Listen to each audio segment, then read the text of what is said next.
अस्सलाम वालेकुम। आप देख रहे हैं के न्यूज एचडी। मैं हूं किरण खान। चलते हैं आज की ताज़ा खबरों की तरफ। रुक करेंगे खुशाब का, जहां से रिपोर्ट कर रहे हैं हमारे नुमाइंदे मोहम्मद हमजा। मिली यकजहती कौंसिल पाकिस्तान के नायब सदर मेंबर इस्लामी नजरियाती कौंसिल पाकिस्तान मारूफ शिया स्कॉलर मोहम्मद अमीन शहीदी की प्रेस क्लब खुशाब में प्रेस कॉन्फ्रेंस। इस मौके पर इन्होंने मौजूदा मुल्की सूरत हाल पर तफसीली इजहार ख्याल किया। इन्होंने कहा कि वफाक और सूबों में कायम निगरान हुकूमतें अपने मैंडेट से हट कर काम कर रही हैं। इनका काम सिर्फ मुकर्रर मुद्दत में इलेक्शन करवाना है, लेकिन बदकिस्मती से वो किसी और ही मिशन को लेकर चल पड़ी हैं। हर तरह की आज़ादियों पर कदगन लगाना मरलावार सिलसिला जारी है, जबकि मुल्क किसी भी मजीद तजर्बे का मुतहम्मिल नहीं है। एक सवाल के जवाब में इनका कहना था कि मौजूदा हुकूमत गैर कानूनी मुकीम अफगान शहरियों को निकालने में कामयाब हो पाएगी।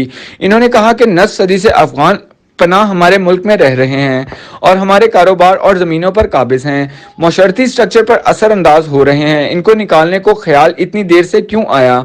इसलिए हमारे मुल्क की पॉलिसियाँ कहीं और बन रही हैं। इत्तेहाद बैनुल मुस्लिमीन के हवाले से बात करते हुए इन्होंने कहा कि पाकिस्तान की बका के लिए हम पाकिस्तानियों को मुत्तहिद होकर चलना चाहिए, वरना दुश्मन हमारे मुल्क को ख़त्म करने के दर पे है।